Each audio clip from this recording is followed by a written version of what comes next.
Ne l'oublie pas, un grand pouvoir implique de grandes responsabilités. Ouh, c'est un bingo! Mais qu'est-ce que vous voulez que ça me foute vos conneries?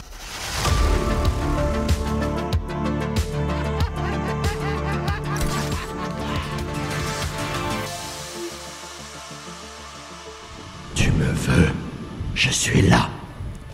Bonjour tout le monde, bonjour Guillaume. Salut Bastien, salut à tous. Salut à tous, comment vous allez ? Nous on va bien en tout cas, vous n'allez pas pouvoir nous répondre. Et toi ça va Guillaume ? Bah écoute oui, ça va très bien. Pour un nouvel épisode, on est content. Un nouvel épisode, alors j'allais dire qu'il était un peu spécial, mais en fait pas du tout, c'est un épisode comme les autres, sauf que c'est pas du tout le film qu'on vous avait annoncé avec un pseudo-indice lors du dernier épisode hors série, puisque après l'avoir enregistré une première fois, finalement, on s'est rendu compte que c'était pas super. Alors heureusement, on avait enregistré que 8 minutes. Du coup, on s'est dit qu'on allait le refaire. On l'a refait.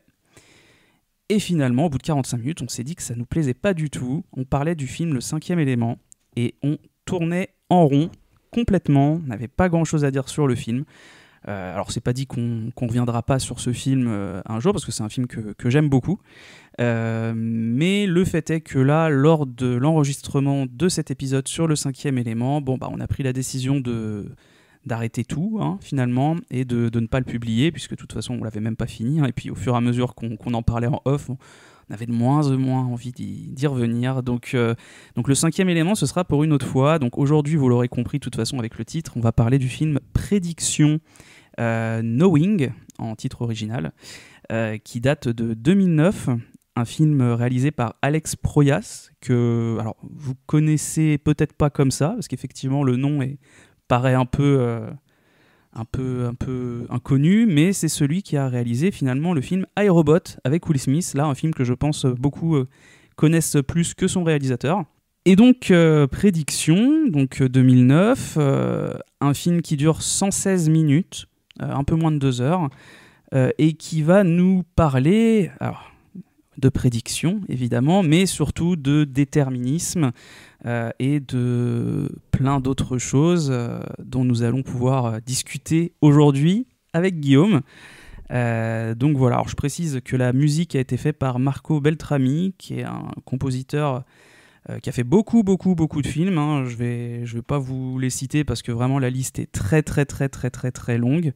Mais bon, il n'a pas fait la musique que de bons films. Je vous laisserai aller regarder ça si ça vous intéresse. Mais tout d'abord, Guillaume, un souvenir, quelque chose qui te vient en tête quand on parle de ce film ? Oui, je me souvenais très bien d'avoir vu ce film à l'époque. Il est sorti en 2009. Je pense que je ne l'ai pas vu au cinéma, mais j'ai dû le voir quand il est sorti. Je me demande si je ne l'ai pas en DVD quelque part chez moi. Et je me souviens qu'à l'époque, j'avais trouvé ça vraiment cool. Et que voilà, et moi j'aimais bien c'est un peu ce genre de film. J'aimais bien les films un peu d'anticipation qui mélangent un peu de la catastrophe, un peu de trucs pseudo-scientifiques. Enfin voilà, j'avais bien aimé le mood, et c'est une époque où je n'avais pas encore de jugement sur Nicolas Cage, ce qui est arrivé plus tard. Quelle tristesse, quelle indignité. Mais donc j'avais plutôt un souvenir positif de ce film-là. Je peux pas dire qu'il m'a marqué, mais je me souviens à la fin de la séance, quand je l'ai vu, m'être dit ouais, franchement c'était pas mal. Et je crois qu'à l'époque on en avait pas mal discuté, toi et moi d'ailleurs. Alors oui, effectivement, alors moi à l'époque, Nicolas Cage, c'était un peu un des héros de mes films d'action de la fin des années 90. On va pas reparler de Rock de Michael Bay ou encore de Snake Eyes, des Ailes de l'Enfer.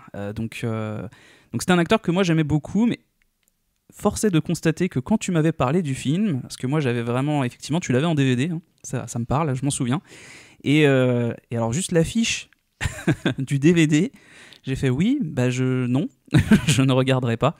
Et du coup, j'ai mis pas mal de temps à le regarder. Alors t'avais quand même réussi à me le faire voir à l'époque, et j'en gardais un souvenir, moi, tu vois, pour le coup, contraire à toi, où j'avais pas passé un super moment. Je m'étais un peu fait chier, j'avais trouvé ça pas très bien écrit. Puis bon, alors après, attention, à l'époque, en 2009, j'étais pas encore je regardais pas encore tout ce que je regarde quand on voit un film aujourd'hui, hein. Je suranalysais pas, je prenais le film pour ce qu'il était.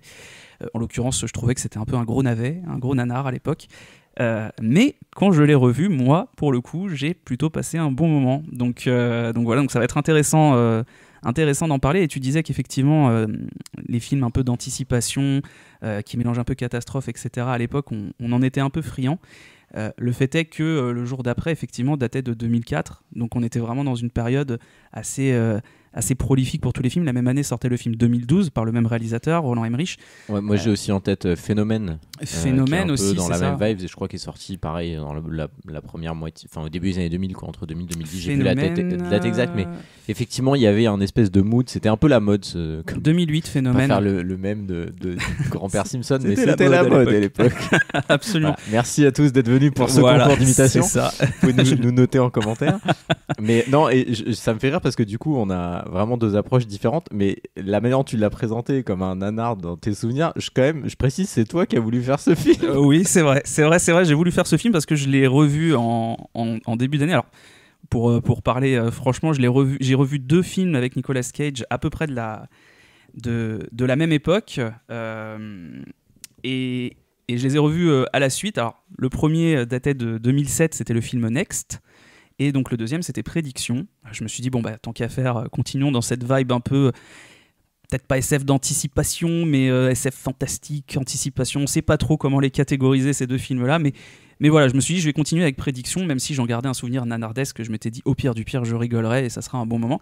Et finalement, j'ai pris pas mal de notes et je me suis laissé prendre au jeu du film Prédiction, contrairement au film Next, que j'ai trouvé vraiment, pour le coup, absolument nul à chier. Voilà, excusez-moi, j'ose pas trop dire de gros mots, j'essaye de me contenir, mais vraiment, vraiment pas bon. Ce qui n'était pas le cas avec Prédiction. Donc je pense que ça va être un épisode un petit peu détente, un petit peu rigolo. Oui, ça va être beaucoup moins sérieux que l'épisode sur Adolescence quand même, parce que la thématique était sérieuse.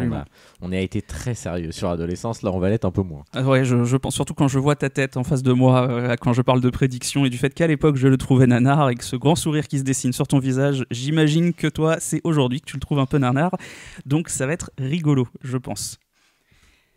Bah écoute, pour aller un peu dans ce sens-là, effectivement, moi, si je dois commencer par ça, par l'avis général que j'ai sur le film, ouais, j'ai trouvé ça assez nanardesque. Je l'ai noté plusieurs fois dans mes notes. C'est vraiment un film de son époque. On voit le début des années 2000, ça m'a fait penser à... C'est un truc qu'on dit souvent, mais tu vois, on l'a dit pour The Island, on l'a dit. Il y a vraiment ce mood-là, cette colorimétrie un peu marron, puis d'un seul coup, il y a des plans, on est dans Matrix. Enfin, il y a vraiment... Il y a un peu de tout, c'est un globi-boulga de pas mal de trucs. Franchement, on n'y croit pas beaucoup à cette histoire, mais bon, tu passes pas un mauvais moment, quoi. Après, il y a plusieurs fois, j'ai quand même noté des trucs où je me suis dit, ben là, non, ça ne marche pas. Mais en vrai, ça fait partie des films. C'est aussi parce qu'on le voit dans la perspective du podcast. En le voyant, je me suis dit, ça va être un bon épisode. Parce qu'on va forcément rigoler. Et parce que je me doutais en le voyant. Je me rappelais pas que toi, tu l'avais trouvé très nanardesque et pas bon à l'époque. Mais je me doutais en le voyant que toi, aujourd'hui, t'allais dire, non, c'est pas ouf, mais c'est quand même pas mal. Et je savais que t'allais être un peu content d'en parler. Et donc, je me suis dit, ça va être marrant parce que je vais pouvoir faire mon truc préféré du podcast, c'est-à-dire dire des trucs très méchants pour que tu sois obligé de le défendre. Et ça m'amuse d'avance. Bah écoute, moi je pense que je vais y aller, hein. Je vais te laisser faire l'épisode tout seul parce que si c'est comme ça, moi ça m'intéresse pas trop. Non, je déconne évidemment, mais oui, bah moi Prédiction, pour le coup, comme on l'a dit, moi c'est un peu l'inverse de toi, c'est-à-dire que j'avais pas plus apprécié que ça à l'époque, et là en le revoyant, comme je disais, je me suis pris au jeu. Tu vois, tu viens de dire qu'on n'y croit pas, voilà, qu'il y a des trucs qui vont pas. Alors je l'entends, mais moi je trouve quand même que globalement le film se tient.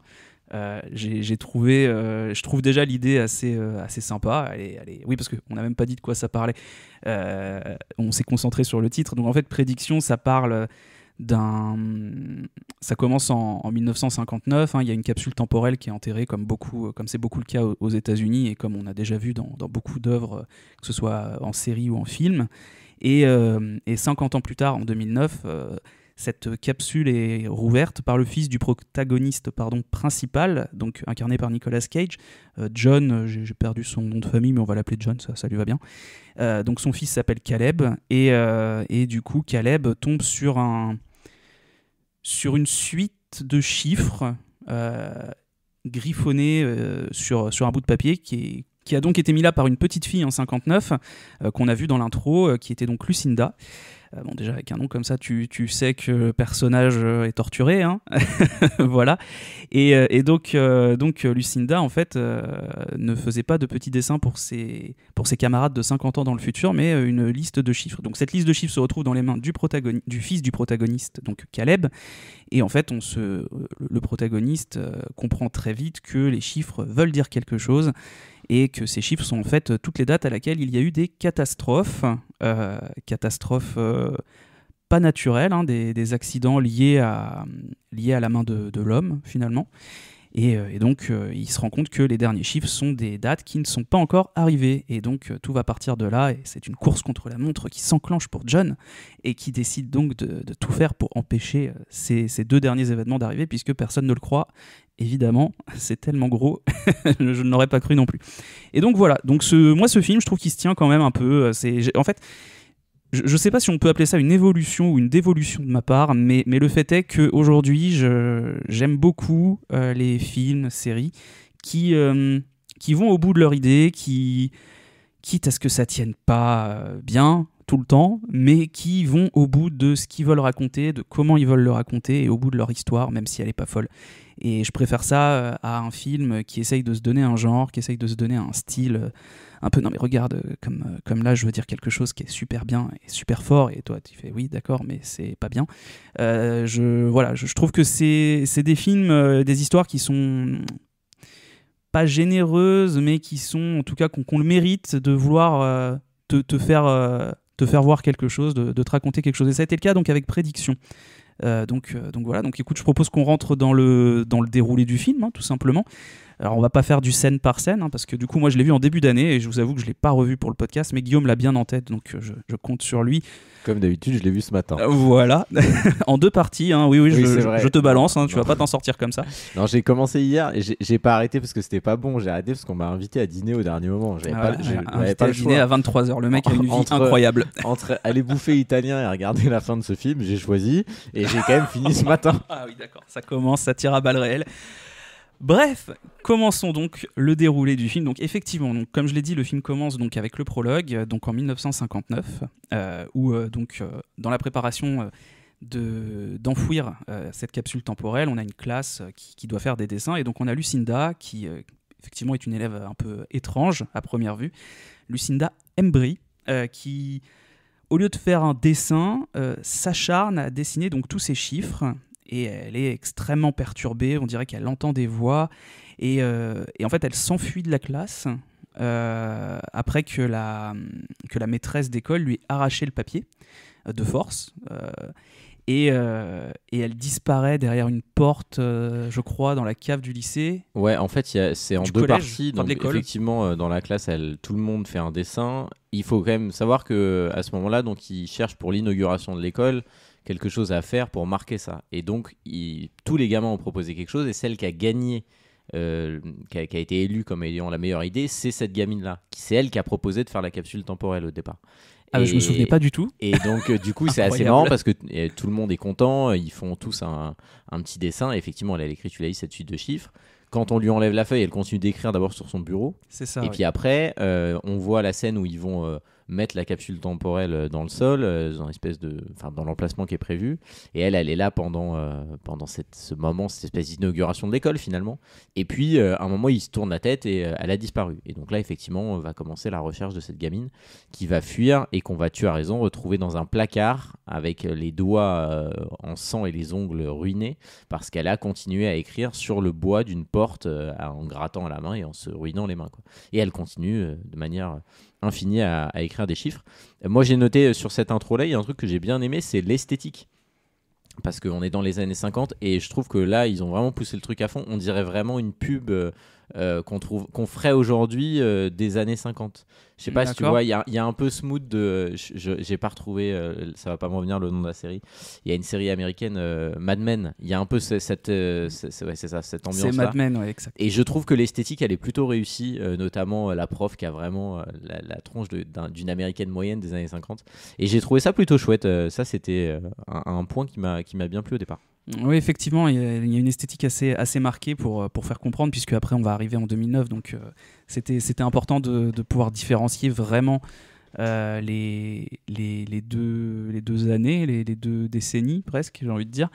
Et donc suite à cette intro, donc on va faire la connaissance, c'est ça un peu, hein, de nos personnages, de notre personnage principal. Ouais, alors juste, j'ajoute un point parce que ça, c'est vraiment un truc que j'ai aimé. À la suite de ça, il y a un générique. Ça aussi, c'est très années 2000 où le générique il arrive assez tôt avec les noms un peu de tout le monde. Et le générique, en fait, il part d'une vision de l'espace et on se rapproche petit à petit. On voit une grande ville, mais tu sais, en image satellite, tu vois juste des lumières. Et ça finit, et ça pour le coup, c'est très réussi. Il y a un top shot au-dessus de la maison de Nicolas Cage qui est en train, lui, dans son jardin, de mettre en place un télescope pour regarder les étoiles avec son fils. Et franchement, le top shot, il est super beau. Et je vais pas le dire souvent dans les plans de ce film, mais ce plan-là, il est vraiment super et ça permet d'illustrer la maison. Et la maison, elle va quand même avoir c'est un élément central parce qu'on va beaucoup y passer de temps dans cette maison. Et c'est un bon moyen d'introduire. Ça change que d'avoir juste un plan large sur une baraque classique. Là, on a un top shot vraiment, comment dire, on est vraiment au-dessus. C'est parfaitement aplani en fait l'image. Et c'est vraiment sympa. J'ai bien aimé la transition générique vers ça. Et effectivement, tu as raison, on va nous introduire le personnage de Nicolas Cage et son fils. Absolument, bah dis donc ça fait plaisir d'entendre des choses positives. Je sais que ça va pas être trop le cas pendant tout le podcast, donc profitez-en, hein. Régalez-vous de la positivité de Guillaume pour l'instant, parce que à mon avis elle va vite partir si j'ai bien compris. Et alors moi par contre je rebondis sur un truc, c'est vrai que j'ai un peu vite en besogne. Moi sur l'intro, au-delà de l'esthétique très marquée années 50, j'ai trouvé qu'il y avait une esthétique un peu film d'horreur justement, et notamment par le personnage de Lucinda, hein, qui est très... Le dernier plan qu'on voit d'elle avant qu'elle disparaisse, elle est toute seule dans un coin, elle tient un ballon à la main, c'est vraiment totalement ça. C'est très... Moi j'ai trouvé ça assez cool, pour le coup ça te met un peu dans mais l'ambiance. je suis d'accord. Et donc voilà, et donc après Stop Shot, effectivement, donc on découvre le personnage de Nicolas Cage, donc John Kestler on n'est pas là pour faire de l'anglais, on va l'appeler John, qui est donc un éminent professeur d'astronomie et qui est veuf depuis 1 an, et donc on comprend très vite qu'il noie sa peine dans l'alcool, et qu'il essaye de garder un lien avec son fils Caleb. Donc, et alors le petit garçon, lui, on comprend aussi qu'il souffre très vite. Très vite, on comprend qu'il souffre, pardon. Et il a l'air très solitaire en fait, cet enfant. Et on imagine que à ce moment que la relation des deux va être quand même au centre du récit. Alors attends, je suis un petit peu perdu dans mes notes. Pour le coup, effectivement, avant de voir, parce que la notion du père un peu alcoolique, de la mère absente, ça arrive un tout petit peu après, parce qu'en fait, après le fameux top shot où on les introduit, on le voit lui aller travailler d'abord, parce qu'on nous présente son métier, puisque le lendemain, c'est le fameux jour des 50 ans de l'école.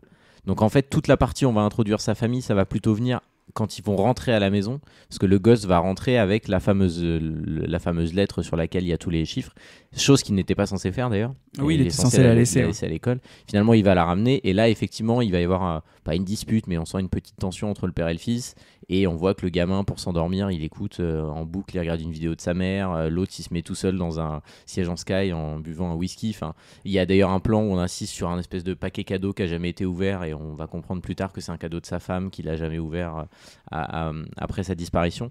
Et donc avant cette introduction, mais ça c'est quelques minutes, mais il va quand même récupérer la lettre, parce que c'est ça qui va être important, c'est que le gosse récupère ce document pour le ramener à la maison, bien involontairement, et que son père finisse par mettre la main dessus. D'accord. Et alors avant qu'il ramène la lettre à la maison, quand il l'ouvre, il n'a pas un moment donné où il voit un homme justement en noir au moment de l'ouverture de la... Ou c'est déjà plus tard? Pour moi, ça arrive juste après ça. Pour toi, c'est juste après? Ouais. Juste après l'ouverture? Ouais. Donc quand il est encore à l'école et avant qu'il le ramène chez lui. Donc, ouais. Voilà. Donc, alors du coup, je suis désolé, hein, vraiment, je suis un peu perdu dans le déroulé du film. J'ai vraiment noté que les gros points. J'ai pas été très sérieux sur ce coup.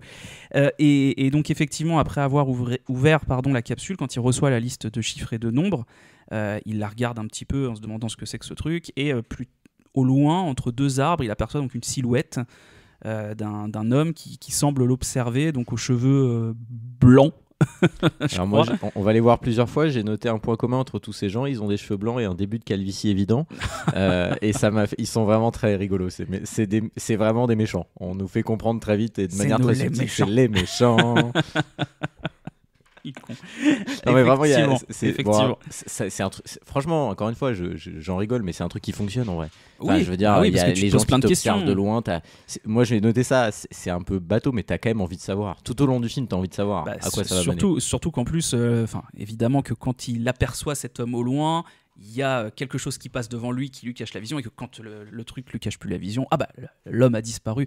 On est vraiment sur. C'est un film qui a des codes très pas clichés, mais très connus, et il les utilise pas mal. C'est juste que du coup, effectivement, on va pas avoir de surprise en termes de mise en scène et en termes de péripéties. En tout cas, c'est ce qu'on pense à ce moment-là. Et donc quand il rentre avec lui, tu m'arrêtes si je me trompe, quand il rentre chez lui avec la lettre, avec la suite de nombres, elle dépasse de son sac quand même, et son père la trouve. C'est ça. Il la trouve, il lui dit il faut absolument que tu la ramènes demain, on n'est pas censé la voir, tu devais pas la ramener. Mais il s'y intéresse pas du tout, c'est-à-dire il la pose sur une table, il lui dit d'aller se coucher. Et là on a toute la séquence sur le père alcoolique, donc il boit son truc. Et à un moment donné, il regarde la télé et en se servant un whisky, et en fait, c'est plutôt bien foutu d'ailleurs, il se sert et il est tellement omnibulé par ce qu'il écoute qu'il se rend pas compte qu'il fait déborder son verre. Donc il en renverse partout, et donc il va à la cuisine avec son verre pour nettoyer, et il pose le verre évidemment sur la feuille. Donc il se rend compte qu'il a fait une tache, donc un cercle qui se dessine sur la feuille, et ce cercle entoure des chiffres, et c'est le premier truc un peu facile, c'est-à-dire que vraiment il regarde la feuille mais une seconde et demie, et lui il se dit cette suite de nombres c'est une date. C'est un mec très intelligent, exactement. Je te le rappelle, il est professeur. Il est vrai, on l'a pas dit, il est professeur au MIT. Voilà, c'est au quand même MIT, donc un petit peu de respect. Voilà, et donc il a évidemment, comme tout prof, je souscris à ça, un tableau blanc chez lui. Oui, c'est vrai que... Et donc il écrit les chiffres qui sont entourés, et il essaye de trouver une signification. Donc il met des barres, et effectivement il va trouver la date du 11 septembre 2001, qui est la première et qui va évidemment faire écho à tout le monde. Et à côté il y a un autre chiffre dont il comprend pas trop ce que c'est, mais il a quand même l'idée de chercher, et donc il va aller sur son ordinateur, il va taper la date du 11 septembre, tomber sur un article et se rendre compte que le chiffre à côté, c'est le nombre de victimes exact qu'il y a eu au 11 septembre. Et on rappelle que ce document a été écrit en 1959, donc absolument impossible de savoir à l'époque ce qui va se passer. Et donc là, il a un moment de... en fait, ça veut dire quelque chose. Et donc là, il va arracher du mur le tableau pour aller dans un bureau. Au passage, il a un PC portable. Faire l'inverse me semblait plus évident, mais c'est pas grave. Et là, il va y avoir vraiment une scène. Et là, c'est pareil, tu l'as dit, en fait, c'est cliché, mais en vrai, ça marche quand même. Où on va le voir en plan, pas accéléré, mais en plan alterné. C'est-à-dire, il a un coup assis, un coup debout, machin. Le montage. Exactement. Et il va écrire sur son tableau blanc toute la suite de numéros, et entouré en bleu des dates, en rouge ce qui semble correspondre à des nombres de victimes. Et il va faire le lien à chaque fois avec la réalité. Il reste que il y a 2 lignes à la fin où il n'a rien entouré, puisque ça ne correspond pas à des choses qui sont déjà arrivées. Et surtout, entre chacune de des segments qui l'entourent de bleu et de rouge, il y a un nombre de chiffres au milieu qui ne servent à rien et qu'il n'arrive pas à comprendre. Et donc, il y a cette espèce de... C'est à ce moment-là qu'il a cette révélation. Absolument, absolument. Et alors, moi, je trouve encore une fois que ça fonctionne bien, que même si ça reste très vu et revu, on a envie d'y croire, enfin, surtout quand on a vu le personnage de la petite fille complètement torturée au début. Il y a quand même plein de questions qui se posent en tant que spectateur, et voilà, on l'a dit, c'est un film de son époque, il y en avait vraiment beaucoup de ce type, et donc voilà. Et non, mais je suis d'une évidente mauvaise foi, c'est mon rôle dans ce podcast. Absolument. Et alors dès le lendemain, il décide je crois que c'est après avoir compris tout ça, le lendemain en fait finalement il rendra jamais la feuille à l'école, c'est-à-dire comme il a fait sur son tableau, il sert après du tableau et quasiment plus de la lettre en tant que telle. Oui, mais la lettre il la rend jamais. Il la rendra jamais. En même temps, il a mis une trace de whisky dessus. Oui, il était grillé, c'est fini quoi. Et donc non, il en parle à son collègue Phil, qui lui n'y voit qu'une coïncidence, effectivement. C'est ça, c'est-à-dire que son collègue, évidemment, mais lui et les autres, personne ne le croit. Voilà, ils sont très cartésiens. Exactement, c'est une coïncidence. Bon, honnêtement, je comprends, c'est scientifiques type des MIT, mais enfin, il serait venu avec 2 dates, je dis pas, mais il faut imaginer que des dates, il y en a genre 45. C'est ça. Il y a quand même une évidente raison qu'il y a c'est un peu bizarre. Beaucoup de coïncidences. C'est un peu étrange. Mais du coup, ça c'est intéressant parce que là je fais un petit parallèle avec notre époque actuelle, et quelque part ça disait peut-être déjà quelque chose de la société à l'époque. Il y a un peu ce truc, j'extrapole, mais on remet aussi en question par des scientifiques, on remet un peu en question son statut à lui, parce que lui il est au MIT, il est chercheur, mais il est aussi enseignant. On va le voir dans une salle donner un cours, et d'ailleurs réfléchir un peu à la question pendant ce cours-là. Mais du coup il y a un peu cette remise en cause de son statut, c'est-à-dire qu'il a quand même trouvé dans ce truc-là un nombre certain pas de preuves, mais d'éléments tangibles, et personne ne le croit. Et donc il y a un peu ce truc de, on remet en cause même des enseignants et même des chercheurs, quoi. Il y a un peu ce truc, moi ça m'a fait penser un peu, encore une fois je le regarde en 2025, donc j'ai pas le même regard sur la société, mais je trouve que ça dit aussi quelque chose de, non, ça on va pas y croire, quoi. On n'a pas envie d'y croire, quoi. Ouais, moi j'ai vu ça plus vraiment, je te dis un peu plus... peut-être pas aussi poussé que toi, un peu plus simplement, le côté où vraiment on te fait affronter choses inexplicables et raison. Tu vois, voilà. Et effectivement, un professeur, chercheur très intelligent comme lui, etc., a besoin de trouver une raison, etc. Et là, le fait est que il n'y en a pas, en fait. C'est juste un papier de 1959 qui prédit toutes les catastrophes les plus horribles qui arriveront dans le monde, quoi. Écoute, je te propose que je sais que tu l'as plus en tête, et si tu peux prendre juste le relais, parce que en fait j'ai vraiment pu le dérouler. C'est Guillaume qui va prendre le relais sur le déroulé parce que là j'y arrive plus là. Non, donc à la suite de ça, il rentre chez lui. Il y a pas mal d'allers-retours dans le film entre l'extérieur, il revient à la maison. La maison, c'est un peu c'est le point central du film. Donc à chaque fois on y revient. Donc il revient, et là à nouveau, entre-temps il a donné un cours. Donc on sent qu'il est perturbé par ce truc. Lui, il est un peu déçu qu'on le croit pas, et lui il se dit qu'il tient quelque chose d'important, parce qu'il a identifié que dans les dernières lignes potentiellement c'était des dates de nouvelles choses à venir, et donc il est un petit peu il cherche un peu à ce qu'on le croit. Donc il revient, et là il va y avoir une deuxième fois l'apparition des inconnus, mais qui sont devant la maison. Ouais, c'est ça, à l'extérieur de chez lui. Voilà, donc là il y a un mec qui est devant, donc là il le voit, parce que il le voit à la fenêtre, donc il sort, il essaye de le rattraper dans la forêt, mais évidemment il n'y arrive pas.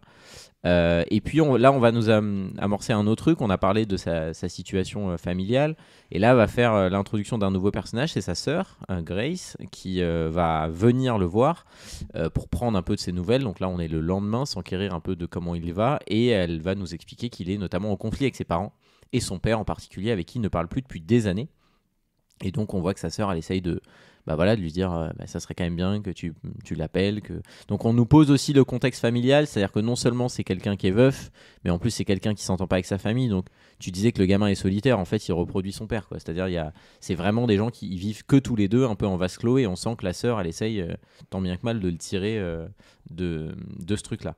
Et puis à la suite de ça, il va devoir je crois qu'il est chez lui en train encore de discuter avec sa sœur. Il est toujours chez lui, et en fait après la discussion avec sa sœur, il a continué à chercher, à réfléchir, à trouver des solutions qu'il ne trouve pas, et on va l'appeler sur son portable, et en fait c'est son fils qui l'appelle parce qu'il a oublié de venir le chercher à l'école, et c'est lui ce soir-là qui est censé y aller. Donc il se dépêche, il monte dans sa voiture, et là il fait un temps pourri, il pleut des trompes de flotte, et il se retrouve dans un bouchon sur l'autoroute, et donc il attend, et là d'un seul coup il va se rendre compte en voyant son GPS.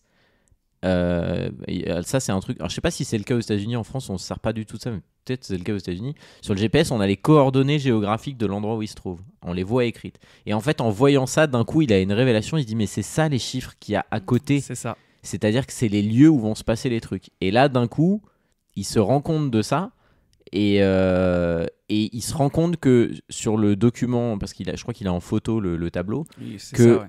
la date, c'est la date du jour où est censé arriver la prochaine catastrophe. Donc il connaît la date, c'est le jour J. Il sait que c'est le nombre de personnes qui devraient être touchées. Et là il se rend compte qu'il est sur le lieu. Et là, donc, il va vers l'accident pour essayer de comprendre ce qui se passe, parce qu'il pense au début que le phénomène, c'est le fameux accident qui est un peu plus Qui haut. bloque la route, ouais, tout Sauf à fait. qu'en fait, non, parce qu'on nous dit très vite, il n'y a pas de victime, donc c'est pas ça. Et là, on a la première scène vraiment spectaculaire, et là, je le dis, qui est très réussie, c'est le crash de l'avion. Ah oui, le crash de l'avion est super bien, parce que c'est un film de 2009, mais les effets spéciaux à ce moment-là sont presque meilleurs que beaucoup de films qu'on a encore aujourd'hui, hein. Alors, Presque. pas tous. Je Il y a des scènes où ça parle du marche crash. pas bien. Je parle du crash Non, d'avion. non, Le non. crash d'avion, il Le crash, est il super bien foutu. Et je sais pas ce que t'en penses, pour moi il est incroyable parce qu'il est de son point de vue à lui. Oui, Il y a oui, que carrément. des plans au sol On est à et échelle c'est un humaine, plan séquence. Bien sûr. En plus, Et c'est franchement, donc faut imaginer que d'un coup il y a un flic qui est en train de lui parler, qui tourne la tête et qui panique et qui court, et lui il tourne la tête et là on voit un avion qui se rapproche très dangereusement, qui passe à travers des câbles électriques et qui s'écrase littéralement. Il traverse une partie des voitures qui sont bloquées dans le boutillage et qui va s'écraser plus loin. Et là, je trouve que la scène elle est incroyable. Il va aller essayer de sauver des gens dans l'avion. c'est ça, absolument. Il va vers le site du crash et donc là on voit des gens en feu. Je crois qu'il trouve forcément quelque chose qui rappelle qui fait comprendre qu'il y avait un enfant dans l'avion et en fait il est complètement impuissant. Il peut rien faire. Là le crash est arrivé de toute façon et là ça lui prouve encore une fois, s'il avait besoin d'une preuve supplémentaire, que le papier est un moyen de prédire quelque chose. Et donc là on va arriver vraiment dans ce côté déterminisme où on comprend que ça va être une course contre la montre pour empêcher je crois qu'il y avait ça, c'était la première des 2 ou des 3 restantes, c'est ça, hein, je crois. Ouais. C'est ça. Et donc ça va être une course contre la montre pour empêcher le ou les futurs, les 2 derniers événements qui sont annoncés sur les dates, quoi. Et pour revenir un peu sur cette scène-là, faut quand même se rendre compte que, on l'a dit, c'est un film un peu nanar et tout, mais là pour le coup cette scène elle est vraiment violente au sens qu'elle est très dure. C'est-à-dire qu'il y a vraiment beaucoup de gens, on voit des gens qui sortent de l'avion, qui sont en train de cramer, et lui il essaye de recouvrir certains. On voit à un moment donné un couple qui sort de l'avion et qui a l'air d'être bien, et ils font 3 pas et le réacteur explose derrière eux, ils se font déchiqueter. Franchement la scène elle est réussie parce que d'un seul coup on passe dans un truc vraiment concret et sérieux. Je trouve que c'est un des paradoxes de ce film là d'ailleurs. Il y a des trucs auxquels moi je crois pas du tout parce que voilà, je trouve que c'est ultra cliché et tout, mais il y a des moments vraiment où le film il t'emmène avec lui, quoi. Et cette scène là je trouve que c'est la meilleure du film parce que là à ce moment là t'es un peu sous le choc comme lui est sous le choc, et il rentre chez lui un peu plus tard et clairement tu vois qu'il est complètement choqué, mais toi en sortant de la scène t'es un peu dans le même état, quoi. Oui, bien sûr, et puis il faut pas oublier que là que c'est un crash d'avion. On est en 2009, en 2001 il y avait eu le 11 septembre 11 septembre dont on nous rappelle le souvenir au début du film parce que c'est la première date qu'il identifie. D'ailleurs il a joué dans un film retraçant les événements du World Trade Center 3 ans auparavant. Voilà, c'est pour l'anecdote, Nicolas Cage. Mais disons que là, à ce moment-là, le film a un impact auquel tu t'attends pas parce qu'effectivement, c'est toute la première partie qui arrive à ce moment-là. Tu te dis, bon, on est sur un film qui il va aller au bout de son truc, mais on s'attend pas à en prendre quelque chose, à prendre une bonne claque, je pense qu'on peut dire. Parce que vraiment, encore une fois, au niveau effets spéciaux, le moment du crash est extrêmement bien foutu et réaliste.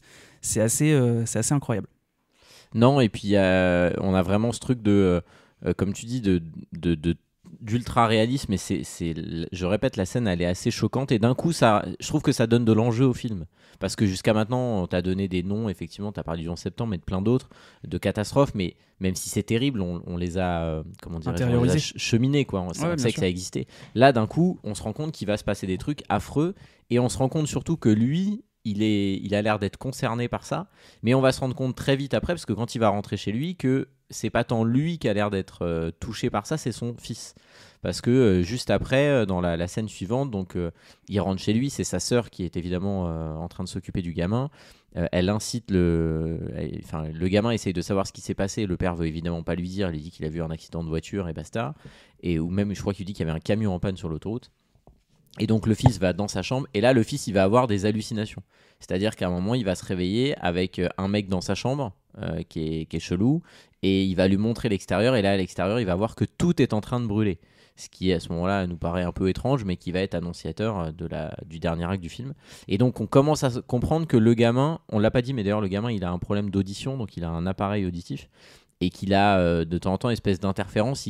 On a l'impression qu'il entend un peu les voix qu'entendait la gamine dans les années 50. C'est ça, ouais. Et donc le gamin, finalement on se rend compte que c'est peut-être à lui qu'est destiné le message, parce qu'on rappelle c'est lui qui a récupéré la lettre, c'est pas le père.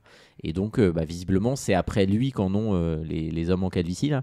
Les hommes en noir, mais c'est pas vrai, ça, cette mentalité. À un moment, j'ai écrit les vampires calviciés dans mes notes, je crois. Non, mais n'importe quoi. Mais ils sont tout palos, ils ont des cheveux blancs, ils ont pas du tout de calvitie. Ils ont pas l'air très en forme. Hein. Il dit n'importe quoi. Et donc voilà, du coup, il voit tout brûler et au loin, il voit encore une silhouette qui est en train de l'observer. Et là, à nouveau, il y a vraiment ce truc que, oui, ça a l'air de tourner autour de lui, quoi. Et arrive le lendemain, je continue de dérouler. Non, continue. Le lendemain, il va. Non, c'est pas le lendemain, je crois que c'est le soir même, son collègue de boulot va venir le voir. Alors, j'ai une petite question aussi. Avant le crash et le moment de l'appel où justement il lui dit viens me chercher à l'école, etc. Il avait déjà, Nicolas Cage, John, fait quelques recherches, je crois. Il avait retrouvé la maîtresse de 59, si je dis pas de bêtises. Alors la maîtresse de 59, on la voit. Il la retrouve. Et c'est juste, je crois que c'est après ça. Mais la maîtresse de 59, on l'a pas dit, mais c'est vrai qu'on la revoit à l'inauguration. Parce que quand ils inaugurent 50 ans après, quand ils ouvrent le truc, elle est là, c'est elle qui coupe le ruban. Mais lui, je crois qu'il la retrouve justement suite au fait que son collègue le croit pas, etc. Oui, t'as raison, c'est vrai qu'on l'a pas dit. Il va la voir et il lui demande s'il peut retrouver la nana en question. Voilà, et donc là, on apprend que Lucinda est décédée. Exactement, et donc du coup, qui évidemment pourra pas la revoir. Et que la maîtresse a Alzheimer, et donc du coup, faut peut-être pas prendre tout ce qu'elle dit pour argent comptant. Exactement, donc c'est un peu compliqué. Donc finalement, il va revoir à nouveau son collègue, et là, son collègue va le croire. Parce que là, maintenant, il se rend compte que c'est assez évident. D'autant qu'on rajoute l'élément des correspondances de lieux géographiques. Et là, moi, pour le coup, c'est là où le film, je trouve, part un peu en vrille. C'est-à-dire que là, à ce moment-là, ils ont suffisamment d'éléments pour être crus. Et ils n'en parlent à personne. C'est-à-dire qu'ils sont d'accord tous les deux. Ces deux scientifiques du MIT, il y a des éléments tangibles. Enfin, je veux dire, là, tu vas voir n'importe quel... admettons la police te croit pas, mais tu parles de ça à n'importe quel média, d'un seul coup tout le monde va en parler. Et là j'avoue que je comprends pas pourquoi personne n'en parle. Enfin, là ils ont des éléments concrets, tu vois. Je me dis là c'est le moment d'en parler à tout le monde, et puis au pire si ça devient un élément médiatique, forcément on va s'y intéresser et effectivement on va peut-être protéger le lieu. Et donc du coup lui il sait que quelques jours après il y a un autre truc qui est prévu. Là il sait où, c'est en plein New York, et donc du coup il va appeler la police, mais de manière anonyme, pour annoncer un attentat. En disant, il va y avoir un attentat ce jour-là, à telle heure, machin. Et sauf que le jour J, il s'y rend. Et en fait, il n'y a pas...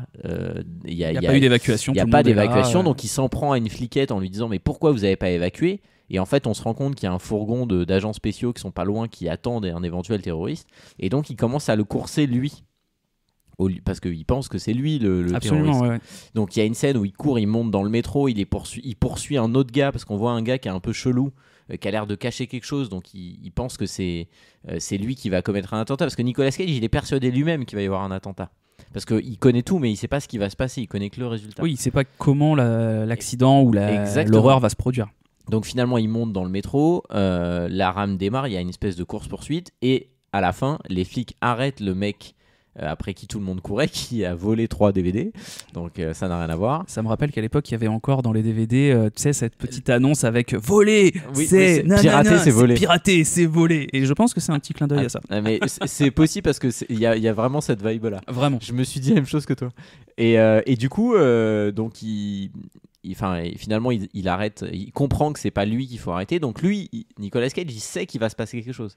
Et donc, il y a une dame qui est avec un enfant et il dit à la dame, faut pas que vous restiez là, il va se passer un truc et tout.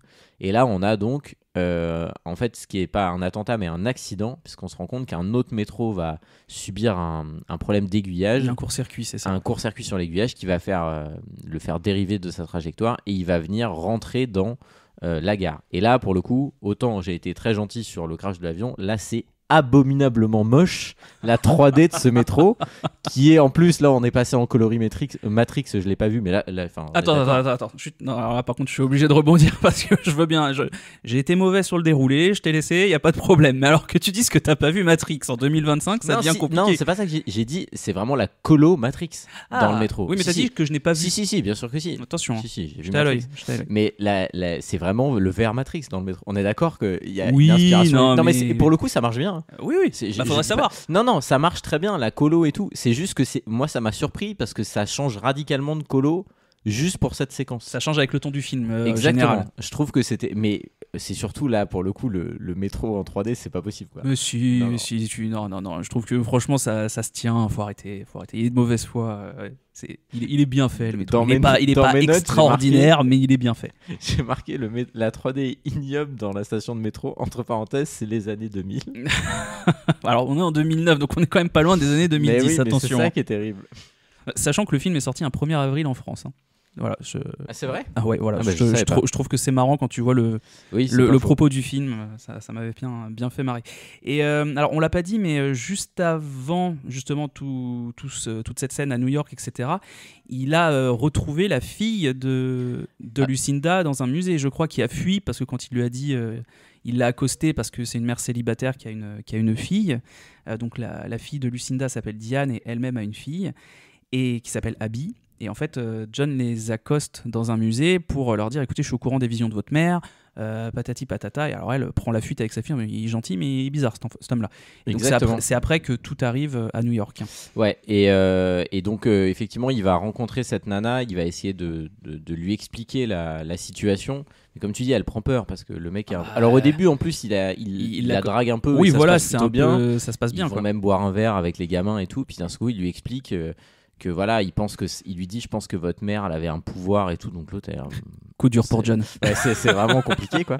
Et ça marque encore une fois un truc, c'est que personne le croit. Et moi j'ai noté ça dans mes notes, je sais pas si ça t'a fait penser à ça, mais en fait pour moi il y a une forme de réinterprétation du mythe de Cassandre, qui est une déesse grecque qu'on appelait la clairvoyante et qui avait une malédiction jetée par son père, si je ne dis pas de bêtises. Je suis pas spécialiste de la question, mais je t'écoute. Je fais plutôt appel à mes souvenirs là. Et en fait elle pouvait prédire l'avenir, mais personne ne la croyait. Et en fait là pour moi on est vraiment là-dedans, c'est-à-dire que c'est lui, il a les infos et personne au début veut le croire, même les gens qui lui font un peu confiance refusent d'accepter la réalité. Et la mère en question, donc la mère de Abby, lui dit à un moment mais je peux pas croire que c'est vrai en fait, je veux pas croire à ce que vous racontez, même s'il lui amène des éléments tangibles, même s'il arrive il lui parle du document, il lui parle des chiffres, etc. En fait, il y a plein de gens qui sont dans le déni autour de lui. Ils veulent pas l'accepter, quoi. Oui, bah après ça traduit aussi un peu le côté un peu presque mouton, j'ai envie de dire, de la société, où tu préfères rester celui que aujourd'hui, à notre époque, beaucoup de personnes aiment à dire que être un mouton c'est pas bien, etc. parce que tu mets des œillères, etc. Et c'est complètement le cas dans cette scène-là. Et je pense que c'est pour ça qu'effectivement il va même pas prévenir les journalistes ou des trucs comme ça, parce que personne ne l'aurait pris au sérieux, malgré toutes ces coïncidences qui peuvent servir de preuve.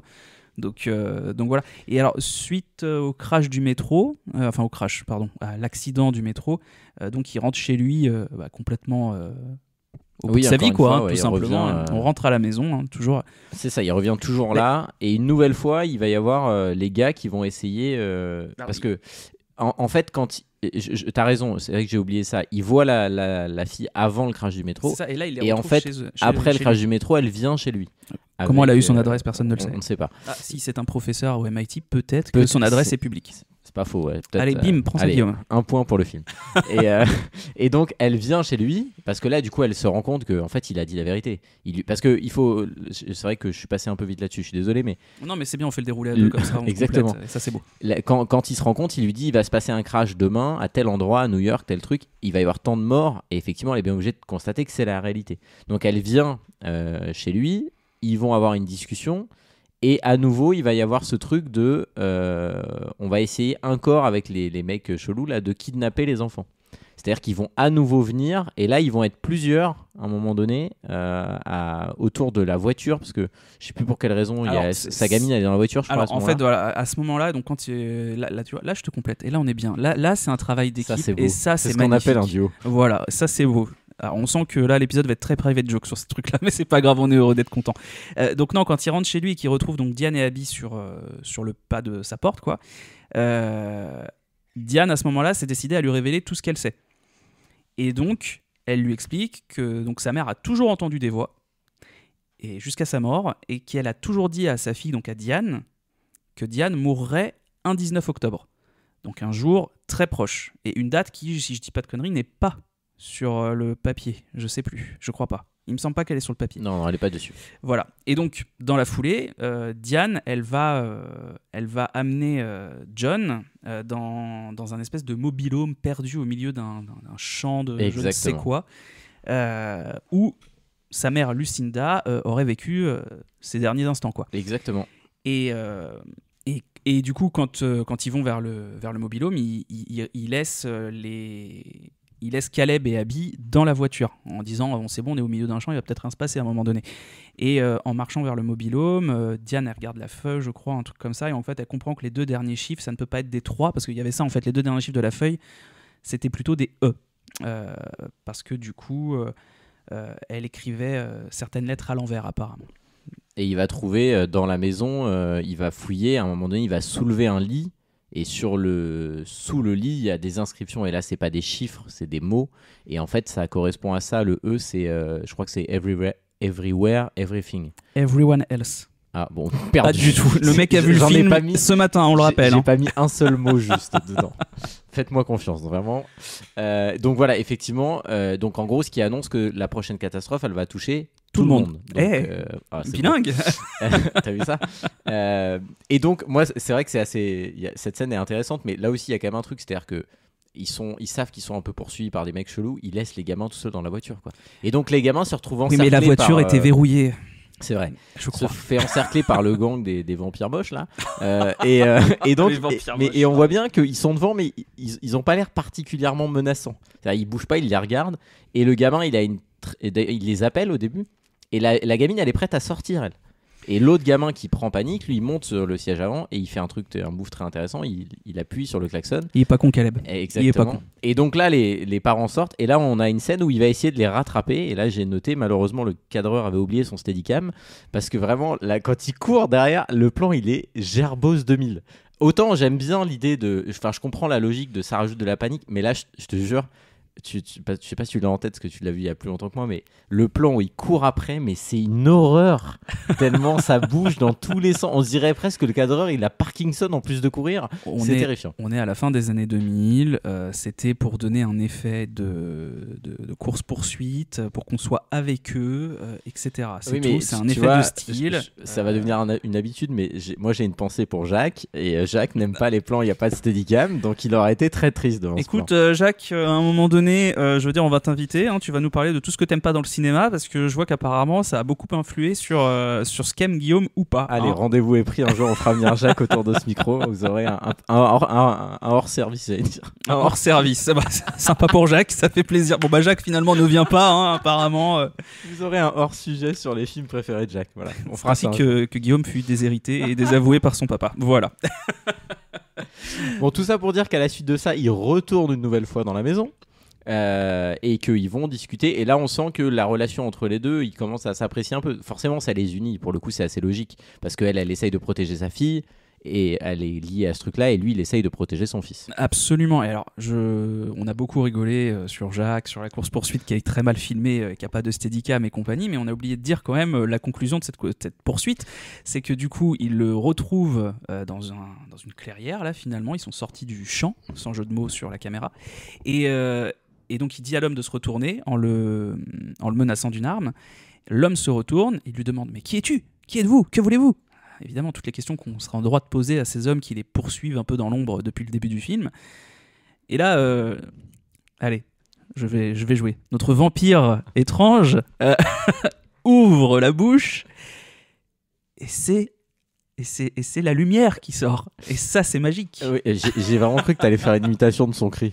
Mais, non, peut-être pas non plus. Hein, non, ça va saturer dans les micros. Absolument. Mais oui, effectivement, il fait ça. Et du coup, après, il disparaît. Et donc, c'est là qu'il retourne à la maison. Mais t'as raison, il s'est approché de lui. Mais en fait, encore une fois, ils sont menaçants, mais on ne comprend pas du tout ce qu'ils veulent, ces types-là. Ouais, surtout qu'ils sont. C'est pas clair, quoi. Oui, c'est vrai. C'est tout à fait ça.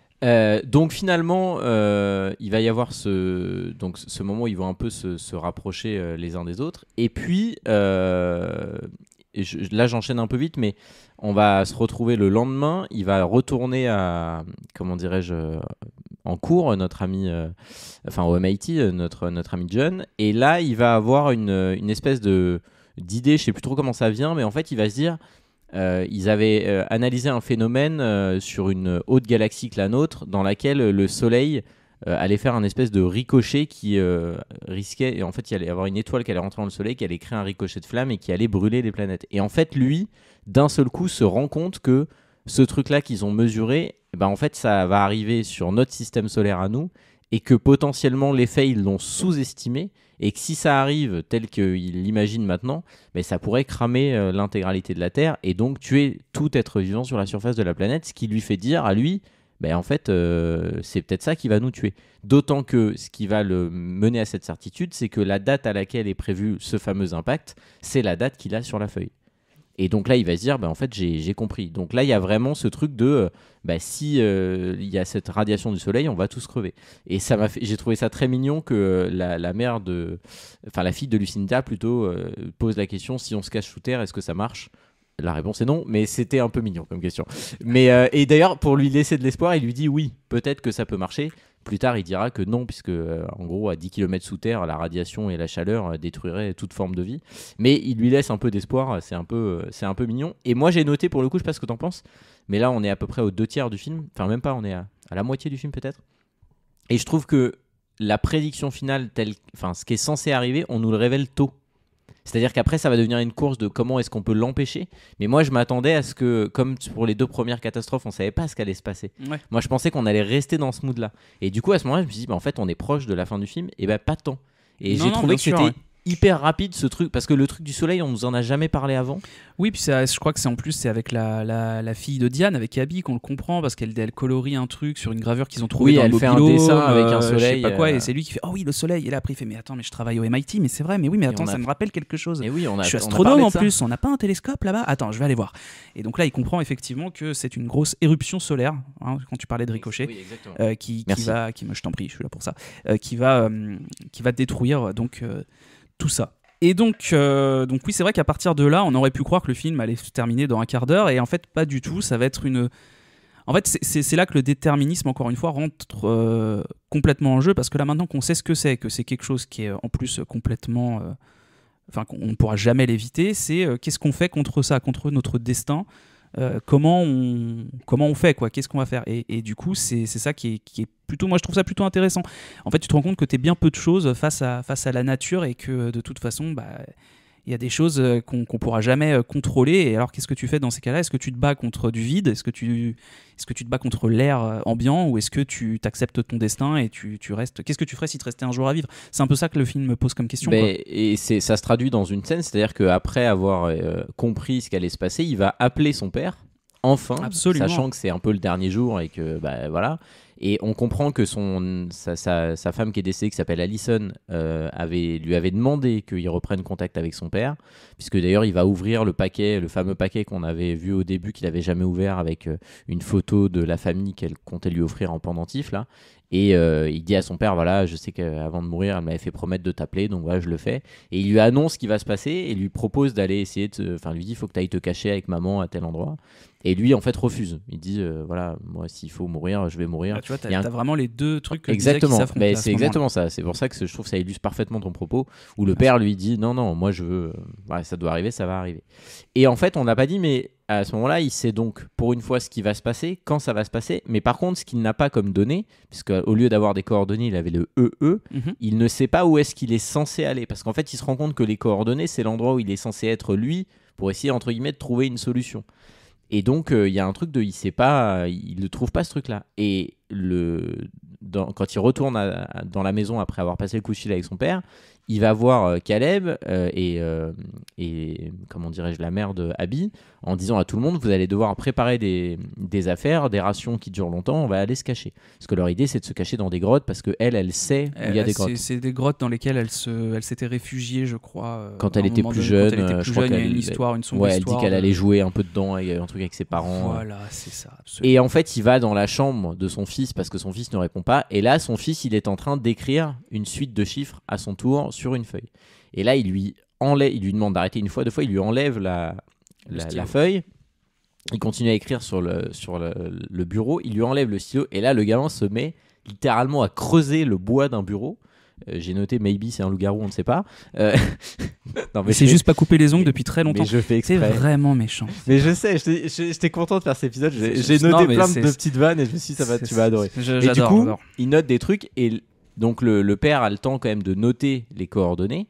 Et on rappelle qu'ils montent tous dans la voiture et à ce moment-là, l'idée c'est de dire on va aller se réfugier. Et donc il met les coordonnées du GPS et en fait lui se rend compte que les coordonnées du GPS c'est la maison dans laquelle ils sont allés, le fameux mobil-home de la mère. Et en fait il comprend que c'est là-bas qu'il est censé aller et que potentiellement c'est là qu'il y a la solution. Sauf que alors les chiffres il les retrouve sur la, je sais plus si voilà. sur la porte. Exactement, c'est-à-dire que oui t'as raison, le gamin lui les coordonnées que donne le gamin c'est les coordonnées de l'école, c'est ça, et absolument. en fait lui il se dit mais les chiffres qui nous manquent que la mère Lucinda elle a écrit au départ, elle les a écrits sur la fameuse porte où elle était enfermée là.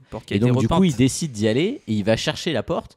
Et là, moi, ce que je trouve un peu con, c'est pourquoi il leur dit pas dès le départ. Parce qu'en fait, ils partent. Elle pense qu'ils vont se cacher. Il est dans le rush, ok. Et il y a des choses à faire. Il s'arrête à l'école, il dégonde une porte. On n'a pas le temps de prévenir tout le monde, Guillaume. On n'a pas le temps de prévenir tout le monde. Il dégonde une porte, il retourne à la maison et l'autre dit mais pourquoi on retourne là ? Enfin, il faut qu'on aille ailleurs. Enfin, faut qu'on aille se cacher. Et lui dit non. Attends, et donc je reviens. Faut que je gratte la porte. Littéralement, il sort un chalumeau, un pinceau et on le voit commencer à gratter la peinture et tout. Et elle, évidemment, elle a peur et donc elle décide elle de partir se cacher. Et en toute tranquillité, elle kidnappe. Non, mais surtout, elle kidnappe son fils. Parce qu'elle part avec les deux gosses. Oui, non, mais elle a cru qu'elle allait donc, sauver le monde en disant non, enfants, moi je les enlève. Bon, j'ai aussi noté que ça fait quand même 50 ans, ils n'ont jamais changé la porte. C'est exactement ce que j'allais te dire. Tu vois, là, tu m'ôtes la vanne de la bouche. C'est-à-dire que il arrive à retrouver quand même l'inscription. Donc, ils ont quand même pas bien poncé le truc avant. Quitte à pas changer la porte, fallait peut-être, au lieu de foutre un petit coup de peinture, fallait peut-être poncer. On est bien d'accord. Mettre un peu d'enduit ou quelque chose, quoi. C'est des gens qui ne sont pas spécialistes du bricolage. Non, c'est pas le BTP, ça. Non, mais clairement, ils n'ont pas fait de stage à Leroy Merlin, on est très déçus. Alors moi, j'enverrai pas mon enfant dans une école où les portes n'ont pas été changées depuis 50 ans. Exactement. Non, là, j'exagère. Je sais qu'il y a plein d'écoles dans ce cas-là. Et donc, du coup, il essaye de lui expliquer. Il lui dit non, mais en fait, il faut me faire confiance parce qu'il a quand même eu raison depuis le début.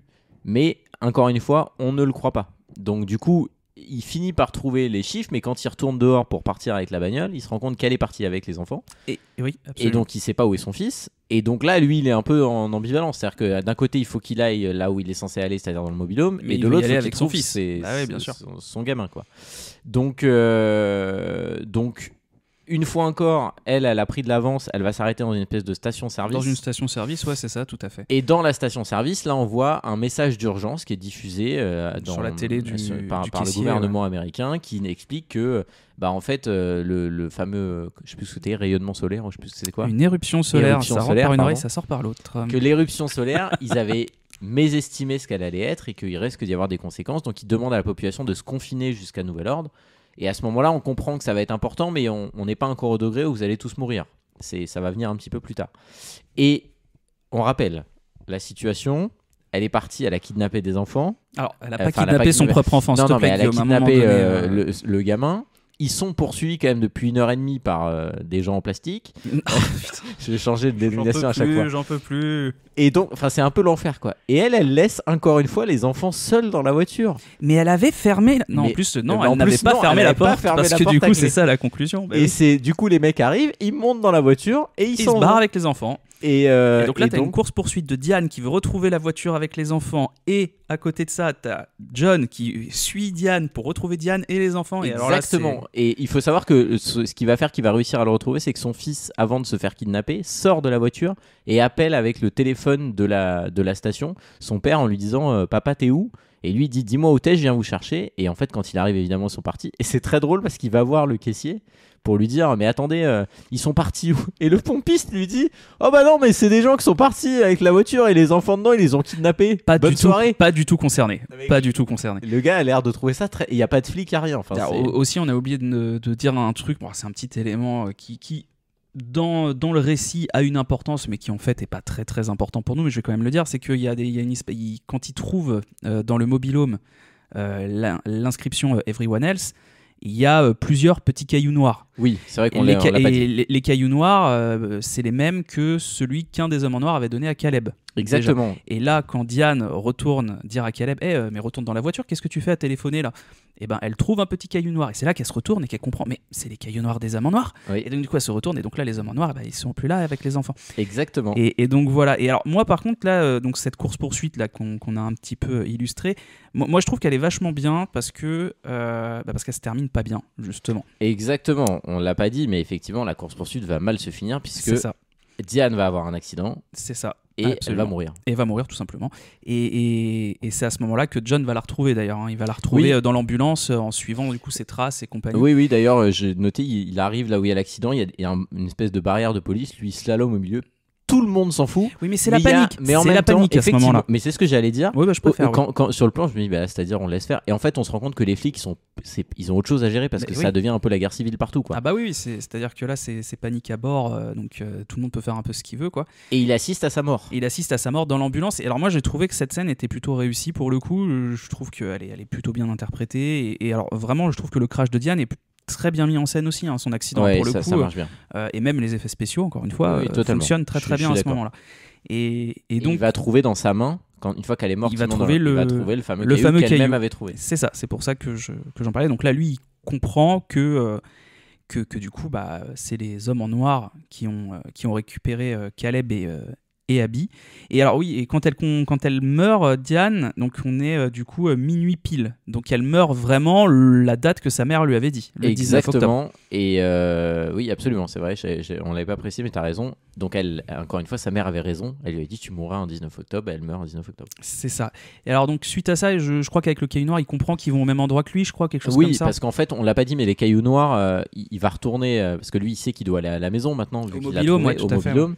Et en fait, il va sur le chemin se rendre compte que c'est l'équivalent de c'est ce qu'il y a au sol, je vais pas dire c'est l'allée centrale, mais c'est les graviers au sol, c'est ces fameux cailloux noirs. En fait, il y en a partout devant la maison, donc ça le ramène à cet endroit. Donc il arrive là-bas et évidemment il essaye de chercher ses enfants, son fils et la gamine, et là il va tomber sur comment je vais l'appeler cette fois, sur le cachet d'aspirine numéro 2. Alors à savoir qu'ils sont 4. Oui, ils sont 4, c'est vrai. Parce que là on dirait qu'ils sont 40 non, depuis le début, mais ils ne sont que 4. Et donc il s'approche avec une arme en disant donnez-moi mon fils, machin. Et là son gosse apparaît avec un lapin blanc, très bien, qui dit non mais papa, ils sont très gentils, regarde, il m'a donné un beau lapin. Donc il récupère son enfant, et là on comprend que finalement le gang des Calvas n'était pas les méchants, et que en fait ils voulaient rien de mal à personne. Et surtout pas aux enfants. Surtout pas aux enfants. Et donc là on est quand même un peu dans l'expectative de ok, mais qu'est-ce qu'ils que veulent vous voulez. Et là ils vont faire on voit des lueurs, l'invocation de la sainte 3D des années 2000 dans le ciel. Quel branleur, c'est pas possible. Non mais vraiment, là, pour le coup, là, mais en vrai, pour l'époque ça marche, tu vois. Mais oui, c'est vrai, mais c'est tellement. Tu vois ça avec des yeux de 2025. Souviens-toi que tu l'avais bien aimé le film à l'époque. Oublie pas le Guillaume de 2009. Merde, moi je l'aimais bien ce mec. Mais non, mais tu vois, c'est pour ça que j'ai une petite tendresse et une affection pour ce genre de film, parce que ça reflète une époque en fait. Bien sûr. Et bien sûr. Comme tu l'as dit tout à l'heure, ça va au bout du truc, c'est cool, et moi j'ai vraiment pas passé un mauvais moment, quoi. Et donc ils vont. Et donc en fait on découvre que ce sont des extraterrestres, tout simplement.